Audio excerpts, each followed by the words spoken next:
오늘 본 말씀 마태복음 26장 17절로 25절 말씀입니다. 마태복음 26장 17절로 25절 말씀, 하나님의 말씀입니다. 제가 봉독하겠습니다. 무교절의 첫날에 제자들이 예수께 나와서 이르되 유월절 음식 잡수실 것을 우리가 어디서 준비하기를 원하시나이까? 이르시되 성한 아무에게 가서 이르되 선생님 말씀이 내 때가 가까이 왔으니 내 제자들과 함께 유월절을 내 집에서 지키겠다 하시더라 하라 하시니 제자들이 예수께서 시키신 대로 하여 유월절을 준비하였더라.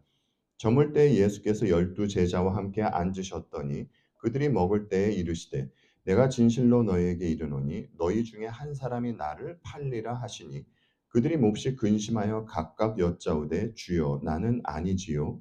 대답하여 이르시되 나와 함께 그릇에 손을 넣는 그가 나를 팔리라. 인자는 자기에 대하여 기록된 대로 가거니와 인자를 파는 그 사람에게는 화가 있으리로다. 그 사람은 차라리 태어나지 아니하였더라면 제게 좋을 뻔하였느니라. 예수를 파는 유다가 대답하여 이르되 랍비여 나는 아니지요. 대답하시되 내가 말하였도다 하시니라. 아멘. 예수님을 믿고도 우리가 정말 못하는 것은 상대방을 위해 져주고 참아주고 기다려주는 이런 일들은 잘 하지 못하는 것 같습니다. 우리가 그리스도인이라 한다면 우리는 내 십자가를 지고 주님을 따라야 합니다. 사람들은 보통 내 십자가에 대해서 이야기를 할 때에 이 십자가를 예수님을 믿지 않는 남편, 아내, 혹은 그 속썩이는 자식으로 생각을 할 때가 있는데 그런데 그렇지가 않습니다. 자기 십자가를 지고 주님을 따른다는 것은 내 의, 자존심, 에고를 자아라고 하지요. 내 자아가 무너지면서 그리고 주님을 따른다는 것입니다. 내 자아가 무너진다는 것은 그만큼 고통이 따른다는 것이고 작은 죽음이 따른다는 것이에요. 우리가 지난주에 살펴본 내용에서는 예수님께 향유를 부은 한 여인이 등장을 했습니다. 요한복음으로 보자면 이 여인은 마르다의 동생인 마리아예요. 여인이 주님께 향유를 부은 것에 대해서 예수님은 이렇게 말씀하셨죠. 이 여자가 내 몸에 향유를 부은 것은 내 장례를 치르려고 한 것이다. 여인이 예수님께 향유를 부은 것은 여인이 경제적으로 부유해서도 아니고요. 예수님 주위에 있는 사람들에게 나 이 정도로 신앙심이 좋은 사람이다 라는 것을 나타내려고 향유를 부은 것이 아닙니다. 여인은 나사로를 살려주신 그 사건으로 말미암아 주님이 어떤 분인지 알았기 때문에 그래서 신앙 고백의 차원으로 예수님께 향유를 부었던 것이에요. 여인은 인간을 좌절하게 만드는, 비참하게 만드는 이 인간의 힘으로는 어찌할 수 없는 죽음의 문제를 예수님만이 해결해 주실 수 있다라는 것을 알게 된 것입니다. 그 욥기를 보면 욥이 이런 말을 하죠. 내가 주께 대하여 귀로 듣기만 하였사오나 이제는 눈으로 주를 배움나이다. 그러므로 내가 스스로 거두어드리고 티끌과 제 가운데에서 회개하나이다. 이와 같이 여인도 주님을 알긴 알았으나 주님에 대해서 막연히 알던 것을 이제는 더욱 확실하게 알게 된 것입니다. 그런데 이때 이 광경을 지켜보던 제자들이 이제 분개하면서 말을 하죠. 화를 내면서 말을 합니다. 무슨 의도로 이것을 허비하느냐? 여인이 주님께 향유를 바친 행동이 허비한 것으로 보였던 것이에요. 제자들의 눈에는 말이죠. 그들은 향유를 예수님께 드리는 것보다 가난한 자들에게 주는 것을 더 가치 있게 여겼던 것입니다. 바꾸어 말하면요. 죽음의 문제를 해결해 주신 주님을 높여드리고 우리 주님께 찬양을 드리는 것보다 가난한 자들을 도와주는 것이 제자들에게는 더 가치 있게 여겨졌던 것입니다. 우리는요, 바로 이 지점을 조심해야 합니다. 여러분, 죽음의 문제를 해결받아야겠다라는 이 간절함이 있으려면 우선 무엇이 선행되어야 할까요? 당연히 나는 죽을 수밖에 없는 존재로구나 라는 자각이 선행되어야 하는 것입니다. 이 땅의 모든 인간이 죽는 것은요, 죄 때문이에요. 성경이 분명히 그렇게 알려주고 있지 않습니까? 인간은 이 사실을 인정하고 받아들여야 하는 것입니다. 그래야 예수 그리스도만을 의지할 수 있게 되는 것이죠. 하지만 인간은 자신이 죄인이고 죽을 수밖에 없는 존재라는 것을, 그래서 예수님만 붙잡고 의지해야 한다는 이 사실을 확인받는 것을 싫어한다는 것이에요. 자신이 얼마나 타락하고 부패한 존재인지를 알아야 아무 말 없이 주님께 향유를 부어드릴 수 있습니다. 그러나 가난한 자들을 도와줄 때는 이러한 자각 없이도 얼마든지 그들을 도와줄 수 있습니다. 여러분, 오해하지 마십시오. 어려운 사람 도와주는 분들을 비하하려고 하는 이야기가 아닙니다. 그리스도인들 중에는 아무도 모르게 정말 소리 소문 없이 어려운 사람들 도와주는 분들이 계십니다. 이 땅에서 작은 예수로 살아가는 분들이 계세요. 그런데 말씀드리고자 하는 것이, 인간이라는 존재는 자아가 얼마나 강하고 자기중심적인지 남을 도와주는 행위로 마치 자기는 의롭고 선한 존재인 양 그렇게 착각할 수도 있다라는 것이에요. 이 모습이 예수님과 함께하는 제자들에게 나타나고 있는 것입니다. 보세요, 여러분. 주님께 향유를 부은 여인에게 그들이 얼마나 분개하면서 여인을 책망합니까? 이 상황만 보자면요, 그들은 어려운 자들을 생각하는 의로운 자들로 보여요. 제자들이. 그때 상황만 보자면. 그러나 여러분, 이들이 예수님께서 십자가를 지실 때 어떤 모습을 보였습니까? 모두 주랭랑을 쳤습니다. 사실 예수님을 배반한 것은요, 가룟 유다 한 사람만이 아닙니다. 제자들 모두가 예수님을 배신했어요. 주님은 이 사실을 아셨을까요? 모르셨을까요? 예, 아셨습니다. 제자들 모두가 주님을 배반할 것을 말이죠. 오늘 본문을 보면 예수님은 무슨 준비를 하고 계신 것이 보여져요. 이 준비는 유월절을 지키기 위한 준비입니다. 그리고 가룟 유다도요, 뭔가를 준비하고 있는 것이 보여지는데, 이 준비는 예수님을 팔기 위한 준비입니다. 주님은 유월절에 관해서 몇 가지 지시사항을 이제 제자들에게 말씀을 하시죠. 그리고 제자들 중에 한 사람이 이제 주님을 팔 것이라는 말씀을 하세요. 이런 주님의 말씀을 들은 제자들이 몹시 근심하면서 묻습니다. 주여, 나는 아니죠? 라고 말이죠. 여러분이 알고 계시듯이 주님을 팔 자는 가롯 유다입니다. 유다는 주님을 팔아야겠다고 마음을 먹고 그 마음 먹은 것을 실천하죠. 그런데 그가 주님과 대화할 때, 오늘 본문에는 없지만 요한복음을 보면요, 이런 장면이 있습니다. 요한복음 13장 말씀을 한번 보십시오. 예수께서 대답하시되 내가 떡 한 조각을 적셔다 주는 자가 그니라 하시고, 곧 한 조각을 적셔서 가롯 시몬의 아들 유다에게 주시니, 조각을 받은 후 곧 사탄이 그 속에 들어간지라. 이에 예수께서 유다에게 이르시되 내가 하는 일을 속히 하라 하시니, 요한복음은 사탄이 가롯 유다에게 들어갔다라고 이야기를 해주고 있습니다. 그런데 단순히 이 한 조각의 떡 때문에 사탄이 가롯 유다에게 들어간 것은 아니에요. 이미 유다는요, 여러분, 마귀에게 넘어가서 주님을 어떻게 팔아야 할까라는 그 악한 생각을 하고 있었습니다. 그런데 이제 그는 더 돌이킬 수 없는 상태로 완전히 악화되었다라는 것을 나타내기 위해서 사탄이 그 속에 들어간지라 이렇게 표현을 한 것이에요. 칼빈이 그 성경이 가는 곳까지 가고 성경이 멈추는 곳에서는 멈춰야 한다라는 이야기를 했죠. 사탄은요, 여러분 천사장이었습니다. 그런데 그가 왜 타락을 했는지에 대해서는 우리는 알 수가 없어요.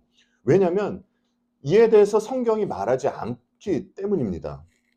하지만 우리가 확실히 알 수 있는 사실은 하늘에서 타락한 천사들이 이 땅에 내려왔고 이 땅에 내려온 그 타락한 천사들이 인간을 유혹해서 인간 또한 타락시켰다라는 것이에요.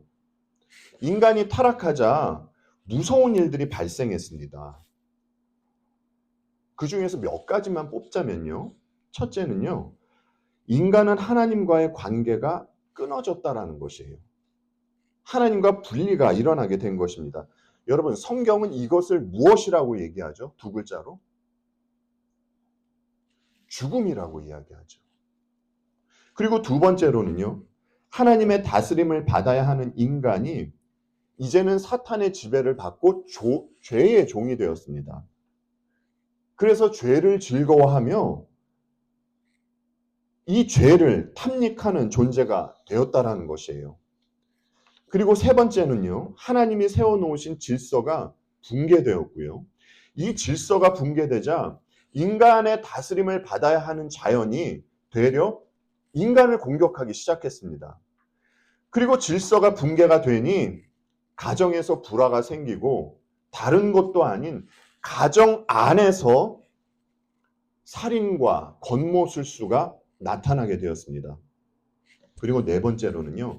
인간이 하나님에 대해서 무지해지고 눈이 어두워졌다라는 것이에요. 여러분, 에베소서 4장 말씀을 한번 보십시오. 그들이 총명이 어두워지고 그들 가운데 있는 무지함과 그들의 마음이 굳어짐으로 말미암아 하나님의 생명에서 떠나 있도다. 그들이 감각 없는 자가 되어 자신을 방탕에 방임하여 모든 더러운 것을 욕심으로 행하되. 여러분, 타락한 인간의 상태가 어떻습니까? 인간은 총명이 어두워지고 하나님의 생명에서 떠나게 되었습니다.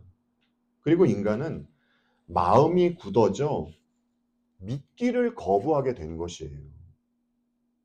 중요한 것이 죄범한 인간은요, 감각이 없는 자가 되었다는 겁니다. 지금 저희들이 읽은 이 에베소서 4장 19절 말씀을 세번역으로 보면 이렇습니다. 그들은 수치의 감각을 잃고 자기들의 몸을 방탕에 내맡기고 탐욕을 부리며 모든 더러운 일을 합니다. 라고요. 수치의 감각을 잃었다고 하죠. 여러분, 사람일 수 있는 것은 자기가 어떤 잘못을 했을 때 그 잘못에 대한 수치심을 느끼기 때문에 사람이 짐승과 다른 것입니다. 그런데 이제 타락하고 부패한 인간은 마땅히 느껴야 할 이 수치심을 느끼지 못한다는 것이에요. 여러분도 이 시대의 사건 사고를 보면서 느끼셨을 것입니다. 사람들이 점점 악해지면서 따라오는 모습이 뻔뻔한 모습이에요. 여러분, 오늘 본문에 등장한 가롯 유다도 한번 보십시오. 주님이 너희 가운데 한 사람이 나를 넘겨줄 것이다 하셨을 때 제자들이 주여 나는 아니죠 라고 묻지 않습니까? 이때 가롯 유다는요, 예수님께서 자신을 지적하고 계신 말씀이라는 것을 알고 있었을 것이에요. 그럼에도 불구하고 그가 어떤 이야기를 합니까? 랍비요, 나는 아니죠. 부패한 인간에게는 이런 모습이 있다는 것이에요. 이와 같이 타락한 인간에게는 수없이 많은 죽음의 증상들이 나타나고 있는데 이것은 인간의 마음이 굳어지고 감각이 없기 때문인 것입니다. 사람에게 병이란 어떻게 해서든지 만나고 싶지 않은 그 무엇일 것이에요. 우리가 병 중에서 가장 별것 아닌 것처럼 치부하는 것이 감기 몸살일 것입니다. 하지만 이렇게 가벼워 보이는 감기 몸살도 우리를 얼마나 아프게 하는지 모릅니다. 예, 감기 몸살에 걸리면 며칠 동안 쉬어야 합니다. 오늘날은 의학이 발달하고 그래서 인간의 수명이 길어졌다고 하는데, 그래도 여전히 잡히지 않고 사람들에게 고통을 주는 병들이 있습니다. 그 중에 하나가 치매가 아닌가 싶어요. 치매 환자는 자신이 한 일에 대해서 모릅니다. 그리고 심한 경우에는 친한 친구나 식구의 얼굴을 못 알아봅니다. 여러분, 자기 식구를 못 알아보는 것이 얼마나 서글픈 일입니까? 기억해야 할 것을 기억하지 못하고 알아봐야 할 대상을 알아보지 못하는 것. 이것이 치매 무서움일 것입니다. 이처럼 마음이 굳어지고 감각 없는 타락한 인간이 하나님이신 예수님께서 이 땅에 오셨음에도 불구하고 하나님을 못 알아본다는 것이에요. 그리고 자신이 하나님께 어떠한 죄를 지었는지 망각하고 있다는 것입니다. 오직 자기만을 위한 우상을 섬기면서 말이죠. 하나님을 알지 못하고 자기 중심적으로 자기를 위해 우상 숭배하는 자들을 기다리고 있는 것이 무엇이겠습니까, 여러분? 죽음이죠. 다른 말로 해서 영벌입니다. 주님은 이렇게 죽을 수밖에 없는 타락한 인간을 위해서 이 땅에 오신 것입니다. 유월절 어린 양으로서 말이죠. 여러분, 세례 요한이 예수님을 가리켜서 뭐라고 이야기했습니까? 보라, 세상 죄를 지고 가는 하나님의 어린 양이로다. 주님은 유월절 어린 양으로서 희생 제물이 되시려고 하시는 것입니다. 예수님이 유월절 어린 양으로서 십자가를 지시는 것은 창세전에 삼위일체 하나님께서 세우신 계획이에요.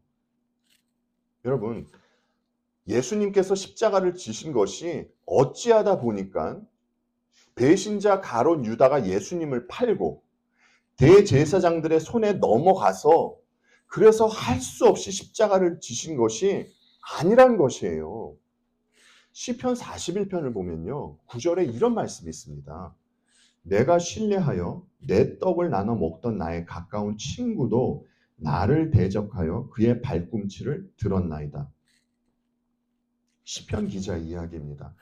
남의 떡을 먹는다고 하는 것은요, 여러분, 상대방에게 신세를 지고 있다는 의미예요. 그리고 발꿈치를 들었다는 것은 발길질을 하려고 뒤꿈치를 들었다라는 것입니다. 그러니까 지금 이 시편 기자가 이야기하고 있는 대상은 자기가 신세지고 있는 어떤 이에게 오히려 발길질을 한다라는 것이에요. 배신한다는 것이죠. 이런 배신을 가룟 유다가 예수님께 하는 것입니다. 그런데 사무엘하 15장으로부터 17장을 보면요, 예수님과 가룟 유다를 가리키는 인물이 등장을 해서 훗날 벌어지게 될 일을 시사하는 사건이 있어요. 사무엘하 15장 30절로 31절 말씀을 세 번역으로 보겠습니다. 다윗은 올리브산 언덕으로 올라갔다. 그는 올라가면서 계속하여 울고 머리를 가리고 슬퍼하면서 맨발로 걸어서 갔다. 다윗과 함께 있는 백성들도 모두 머리를 가리고 울면서 언덕으로 올라갔다. 그때 누가 다윗에게 압살롬과 함께 반역한 사람들 가운데는 아히도벨도 끼어 있다는 말을 전하자 다윗이 기도하였다. 주님, 부디 아히도벨의 계획이 어리석은 것이 되게 하여 주십시오. 이 아히도벨이라는 사람은요, 다윗에게 있어서 책략가였습니다. 이 아히도벨은요, 유능한 사람이었고요, 과거에 다윗을 도왔던 사람이에요. 이런 그가 이제 다윗을 배신하게 된 것입니다. 그리고 압살롬의 구테타에 가담하게 된 것이죠. 아히도벨은 압살롬에게 이런 이야기를 해요. 오늘 밤 다윗을 뒤쫓다가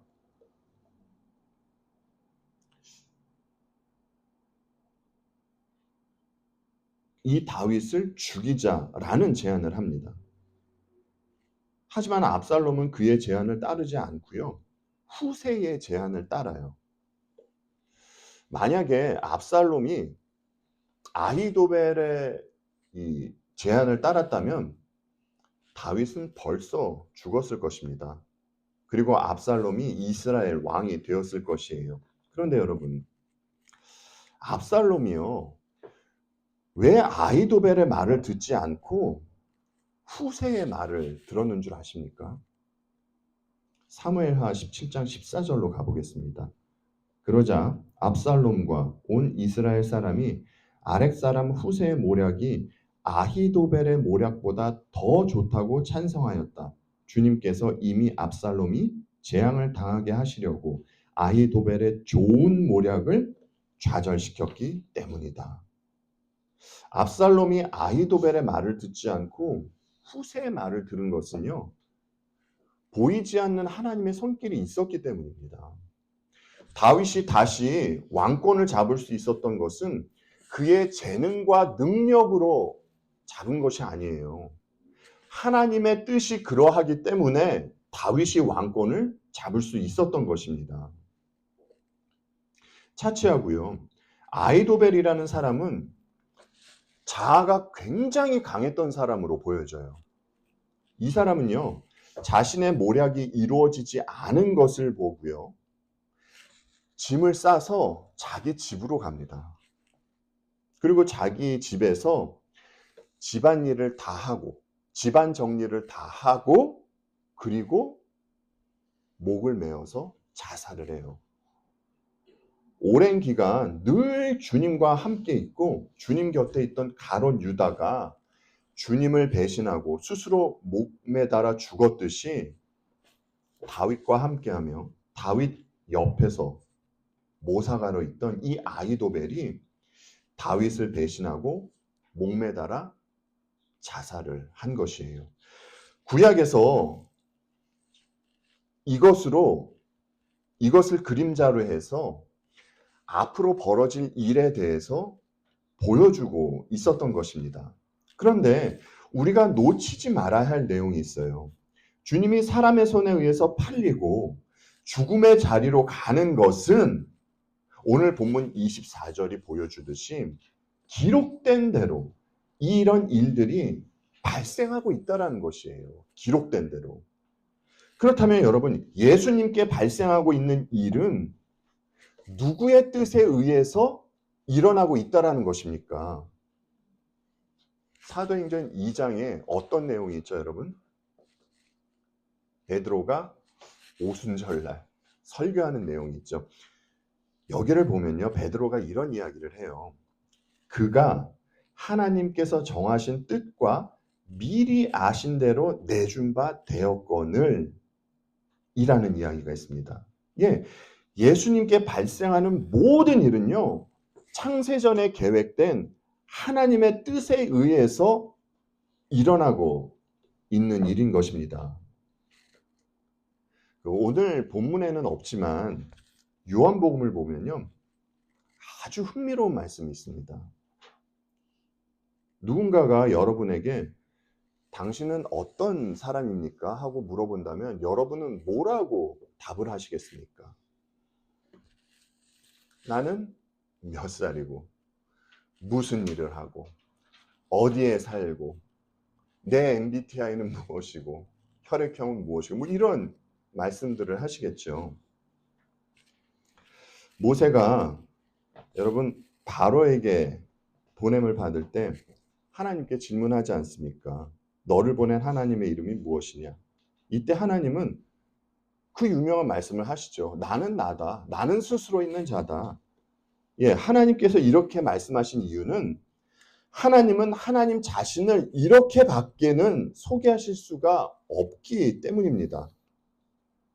그런데 여러분, 본문과 마찬가지로 요한복음에서도 주님은 제자들 중 누군가가 주님을 팔 것이라고 미리 말씀을 해주십니다. 그리고 주님은 이렇게 말씀을 하세요. 내가 그 일이 일어나기 전에 너희에게 미리 말하는 것은 어떤 이유가 있다라는 것입니다. 그 일이 일어날 때에 너희로 하여금 뭐라고 하죠, 여러분? 내가 곧 나임을 믿게 하려는 것이다. 주님은 여기서 에고 에이미, 영어로는 I am 이라는 하나님의 이름을 쓰십니다. 그러니까 주님은 6월절 어린 양으로 오신 주님이 과거 애굽 바로에게 모세를 보냈던 그 하나님이라고 지금 나타내고 계신 것입니다. 그리고 애굽에 10가지 재앙을 내리셨던 하나님께서 영적 이스라엘, 즉 교회를 구원하시고자 6월절 희생 제물이 되기 위해서 앞으로 일어날 일에 대해서 제자들에게 말씀하고 계신 것이에요. 예수님께서 6월절을 마무리할 준비를 하고 계실 때 가룟 유다도 예수님을 팔기 위한 준비를 하고 있었습니다. 그도 분명 얼마 전만 해도 다른 제자들과 같이 예배도 하고 기도와 찬양도 했었을 것입니다. 그러나 가룟 유다가 종교행위를 하고 예수님 옆에서 중요한 직책을 맡고 있었지만 실상 그는 예수님의 참된 제자가 아니라 마귀의 하수인이었어요. 예수님 당시에 모든 유대인들이 힘있고 로마에서 해방시켜 주실 그러한 메시아를 원했듯이 가룟 유다 또한 그렇게 힘이 있는 메시아를 원하고 있었던 것입니다. 그리고 자신도 그 메시아와 함께 이 땅에서 힘 있는 자로서 권력을 행세하며 살기를 바랬던 것이에요. 그러나 예수님은 가룟 유다가 바라고 생각하는 메시아가 아니었죠. 그래서 그는 예수님을 팔아버린 것입니다. 나에게 만족을 주지 못하는, 세상을 살아가는 데 있어서 현실적으로 유익을 주지 못하는 메시아, 이런 메시아 필요 없다라는 것입니다. 여러분, 우리가 가룟 유다에 대해서 오해하지 말아야 할 사항이 하나가 있어요. 여러분, 가룟 유다는요,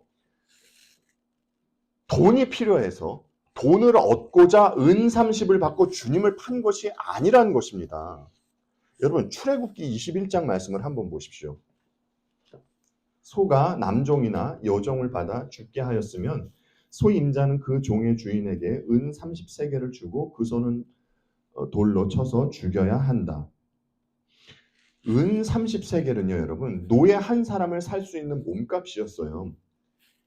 이 금액은요, 그리 대단히 큰 금액이 아니었습니다.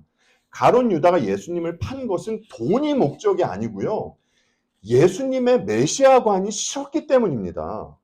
그래서 여러분, 오늘 본문을 잘 보시면 주님이 너희 중에 한 사람이 나를 팔리라 하셨을 때 제자들은 뭐라고 그러죠, 여러분? 주여, 나는 아니죠. 로드라는 호칭을 쓰거든요. 하지만 가룟 유다는 주여라는 단어를 쓰지 않습니다. 랍비여, 나는 아니죠. 랍비라는 호칭을 써요. 그러니까 가룟 유다는 예수님을 그렇게 따라다니고 또 수없이 많은 표적을 봤음에도 불구하고 그는 예수님을 참 하나님으로 보고 믿은 것이 아니라 그저 능력이 좀 있는 어떤 선생 정도로 여겼던 것입니다. 그런데요, 하나님의 신비가 여기에 있습니다. 가룟 유다는 분명 사탄의 마음을 품고 예수님을 팔려고 준비를 했거든요. 그에게 들어간 사탄에 대해서 이제 요한계시록은 이렇게 이야기를 해요.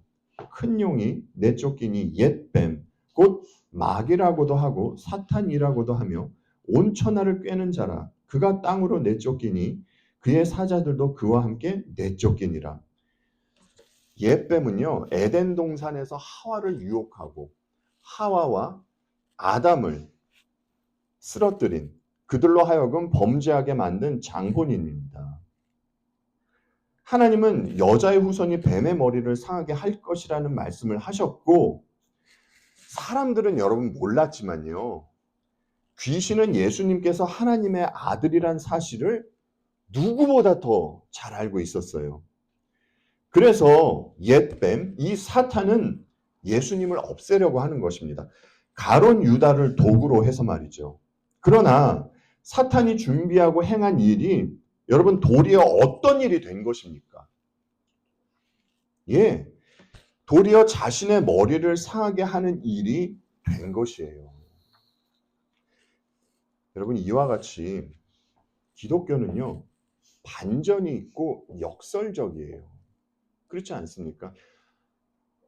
하나만 보더라도 여러분 어떻게 죄인이, 하나님 앞에 범죄한 죄인이 의인으로 여김을 받을 수 있습니까? 그리스도인은 분명히 예수 그리스도 안에서 하늘의 복을 소유한 자들이에요. 성령 하나님과 함께하는 자들입니다. 그런데 주님은 이런 그들에게 뭐라고 이야기를 하십니까? 세상으로부터 칭찬받을 것이다, 각광을 받을 것이다, 이렇게 말씀을 하시나요? 세상으로부터 미움을 받을 것이다 라고 말씀을 하시죠. 그리스도인이 미움을 받는다는 것은요, 세상이 예수님을 미워했기 때문이다 라고 말씀을 하세요. 그래서 주님이 이렇게 말씀을 하셨죠. 세상이 너희를 미워하면 너희보다 먼저 나를 미워한 줄을 알라. 너희가 세상에 속하였으면 세상이 자기의 것을 사랑할 것이나 너희는 세상에 속한 자가 아니요 도리어 내가 너희를 세상에서 택하였기 때문에 세상이 너희를 미워하느니라. 그리스도인은 이 땅을 살아가면서 세상으로부터 미움받는 일, 고난받는 일을 당한다는 것이에요. 아픈 일이 있다라는 것입니다. 우리는 세상으로부터 부당한 대우를 받거나 섭섭한 일을 당하면 이런 생각이 들어요. 아, 차마 내가 예수님을 믿는 그리스도인으로서 세상과 똑같아질 수는 없고, 하나님께서 저기 원수 갚아두신다고 하셨으니 하나님께서 빨리 원수 좀 갚아주셨으면 좋겠다 하는 이런 어린아이와 같은 마음이 생길 때가 있습니다. 그런데 여러분께서 잘 아시듯이 이제 시편 73편 같은 곳을 보면 기운이 쭉 빠집니다. 아, 원수들이 이 땅에서 얼마나 잘 먹고 잘 사는지 몰라요. 그들은 하는 일마다 잘 되고요, 얼마나 평안하게 지내는지 모릅니다. 그런데 하나님을 믿는, 지금 이제 10편 73편을 언급했는데, 이 73편을 지은 시편 기자는 어떻습니까? 그는 이런 고백을 하잖아요. 나는 종일 재난을 당하며 아침마다 징벌을 받았도다. 예, 시편 기자는요, 아픔을 겪었다라는 것이에요. 여러분, 하나님의 사람이 왜 이런 아픔을 겪어야 하는 것입니까? 아까 말씀 서두에 불신자가 보이는 증상은 무엇이라고 그랬죠, 여러분? 감각이 없는 거라고 했잖아요. 불신자에게는 죄에 대한 불감증이 있습니다. 그런데 그리스도인에게는요, 과거에 없던 감각이 생겼어요. 죄에 대한 감각이 생겼다는 것입니다. 과거에 죄를 짓고도 느끼지 못했던 아픔을 이제는 느끼게 되었기 때문에 그리스도인들에게 많은 아픔이 있는 것이에요. 여러분, 이 세상은 어떤 세상입니까? 죄로 물들어 있는 세상이죠. 그러면 예수 그리스도를 믿는 우리는 어떤 자들입니까? 우리가 그리스도 안에서 의롭다 칭함을 받기는 하지만 우리 안에는 여전히 죄의 오염이 있잖아요. 이런 이유에서 그리스도인은 아픔을 느끼며 살아갈 수밖에 없는 것입니다. 그러나 그리스도인에게는 아픔만 있을까요, 여러분? 여러분, 예수님은 우리를 위해서 갈보리 언덕에서 십자가만 지셨습니까? 장사한 지 사흘 만에 부활하셨잖아요. 이와 같이 그리스도인에게는 아픔만 있는 것이 아니라 그 아픔을 치료받고 회복하게 된다라는 것이에요. 어디서 말입니까, 여러분? 주님의 보혈이 흐르는 십자가에서 말이죠.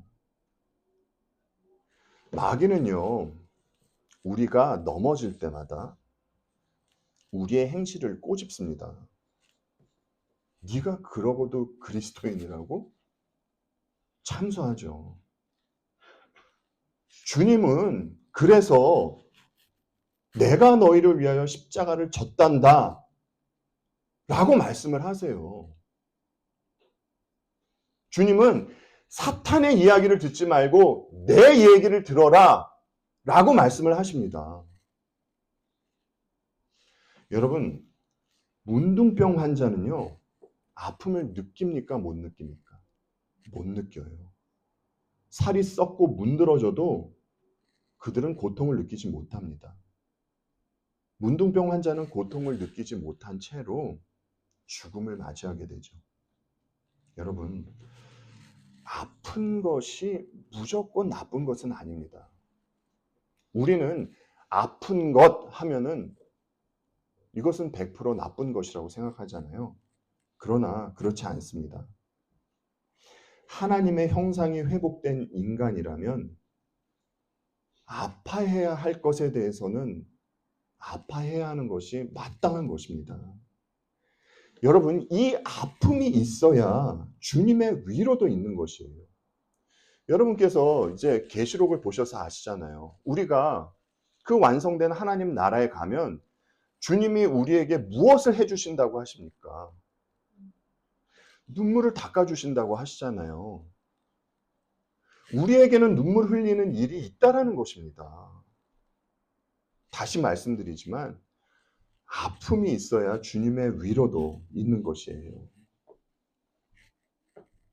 이것이 성경이 이야기하고 있는 역설적인 한 부분인 것입니다.